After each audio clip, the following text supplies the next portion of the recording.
আজ আমি রান্না করতেছি আলু ভাজি পরোটা। তো সাথেই থাকেন, পাশেই থাকেন, পুরোটা ভিডিও দেখবেন।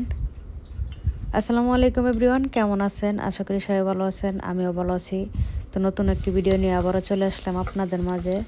তো এই যে আমি বসে দিছি ভাজিটা বানায় তারপরে আমি পরোটা বানাবো।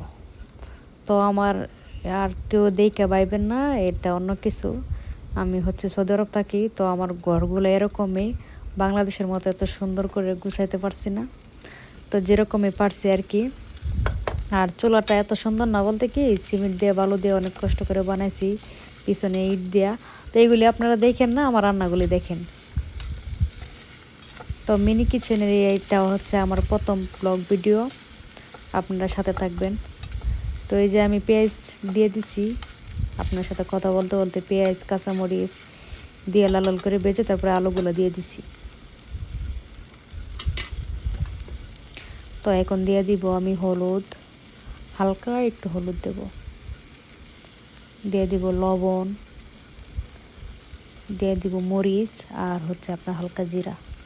তো আমি ভাজির মধ্যে হলুদ খাই না, তো এটাতে যদি কালার না আসে কেমন দেখা যায় না, তো এটার মধ্যে দিলাম আর কি। আমার মনে হয় যে ভাজির মধ্যে হলুদ ছাড়াই অনেক মজা সাধারণভাবে। ভালো করে নাড়িয়ে সারিয়ে দিয়ে দিতেছি, কারণ যেহেতু মাটির চুলা অনেক সময় লাগবে এটা হইতে। তো এই দেখেন আমার রান্নাঘরের অবস্থা, টুকটাক কিছু জিনিস দিয়ে আমি সাজাইছি। চুলাটা দেখেন কত সুন্দর করে জ্বলতেছে। এটা কিন্তু আমার বাসা রুম, তো রুমের এক কর্নারে আর কি রান্নাঘরটা বানাইছি খেজুর পাতা দিয়ে। তো এই তো বাজিটা আমার অলমোস্ট হয়ে পড়তেছে। বাজিটা হলে তারপরে আমি রুটিগুলো বানিয়ে নিব। তো এই তো দেখেন আমার পরোটা আমার ভীষণ ভালো লাগে, তো আমি ভাবতেছি পরোটা বানাতে, কিন্তু ওইটা আমি ধরতেই পারতেছি না, বারবার আমার হাত থেকে ফসকে পড়তেছে। তো আমি ভাবলাম যে না, পরে আস্তে আস্তে বানানো যাবে, কারণ এটা যেহেতু ছোটো এটা আমি নিতেই পারতেছি না। তো যাক, অনেক কষ্ট করে বানাইলাম, বেলতেছি আর বারবার পরে যেতেছে, মানে আমি করতে শেপ পাইতেছি না, কারণ সবসময় তো বড়ের মধ্যে বানাই ফার্স্ট ছোটোটা। তো একটু সাদা তেল দিয়ে দিতেছি, যেহেতু পরোটা বানাবো। সাদা তেল দিয়ে হালকা একটু আটা দিয়ে তারপরে এগুলো ভাজ করে নেব, চার চার কোনা আর কি ভাজ করব। তো আরও একটু আটা দিয়ে মিশিয়ে তারপরে ভাজ করে নিতেছি। এই তো আমার ভাজ করা হয়ে গেছে, এখন আবার বেলে নেব।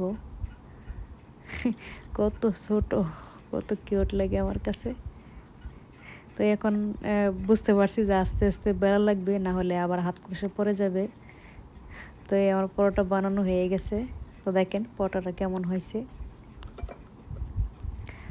এই যে আমার প্লেট, তো প্লেটে রেখে দেবো, রেখে দিয়ে আরেকটা বানাবো।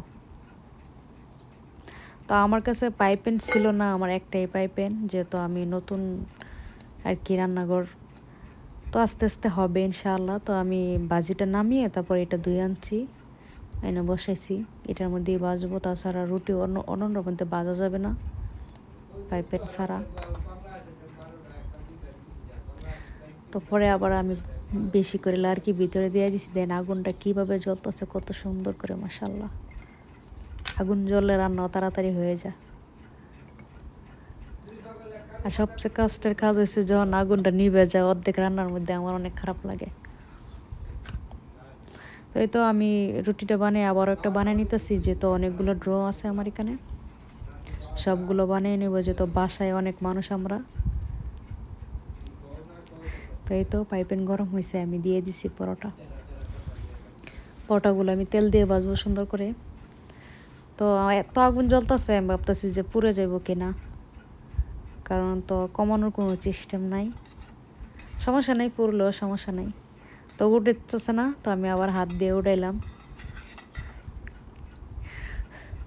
তো এই যে পুড়েই গেছে রুটিটা, সাইড দিয়ে পুড়ে গেছে, কারণ আগুন জ্বলতেছে না বেশি, লার্কের আগুন না, তো আমি কমাইতে পারতেছি না। তো উল্টে পাল্টে দিতেছি।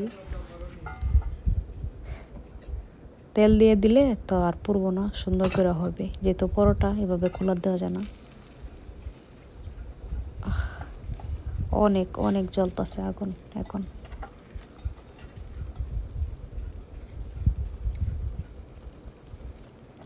তো আপনারা কে কোথা থেকে আমার ভিডিওটা দেখতেছেন আমার ভিডিওতে কমেন্ট করবেন।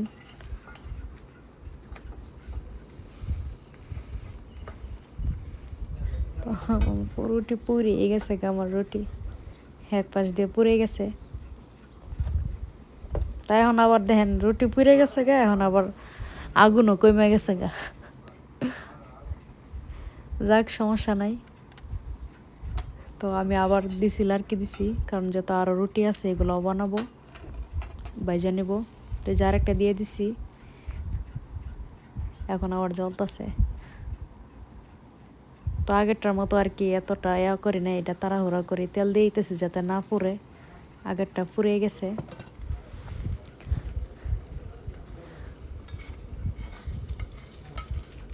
তো আস্তে আস্তে করে দিতেছি যাতে না ভাঙে বা না পড়ে। ইনশাআল্লাহ পড়বে না। এভাবে ছেঁক দিলে রুটিটা আর কি ভালোভাবে হয় নিচ দিয়া। আর আমার এই পাইপেনটা ভালোভাবে বসতে চায় না, চলো আমার উঁচা নিচে। তো এই তো এক পাশ হয়ে গেছে, এখন অন্য পাশ বাকি আছে, তাহলে আমার রান্না শেষ হয়ে যাবে। আর রাত না প্রায় কয়টা বাজে, এখন ধুমা ঘর ভরে গেছে।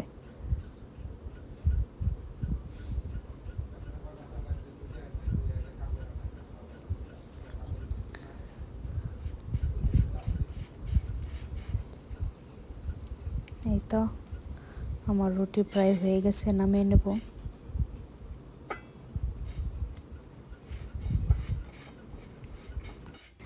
যেহেতু বন্ধুরা সৌদি আরব থাকি, টাইম পাই না, রাত্রেবেলা আর কি টাইম পাই। দোকানপাট আছে, দোকানে যাওয়া লাগে। তো এই তো আমার রুটি ভাজা শেষ, আরও আছে 2টার মতো। তো আমি ভাবতেছি না এটা আর পরে বানাবো, এখন আর বানাবো না। তো এই তো আমার ভাজি, মাসাল্লাহ ভাজিটা কত সুন্দর হয়েছে, কালারটাও সুন্দর হয়েছে। আমি আসলে এরকমভাবে রান্না করি যাতে অপচয় হয় না, খেতে পারি। তো মাঝখানে দিয়ে দিছি, পরে ভাবলাম যে না সুন্দর লাগবে না, পরে আবার সাইড দিয়ে দিতেছি। আর রুটিগুলো মাসাল্লাহ দেখতে সুন্দর হয়েছে, খেতেও দারুণ দারুণ হয়েছে।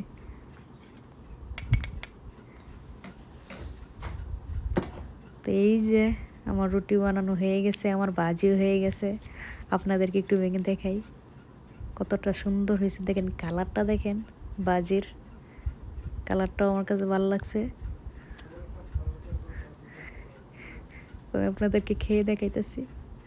মাশাআল্লাহ মাশাআল্লাহ। যে আমার প্রথম রান্না মিনি কিচেনে।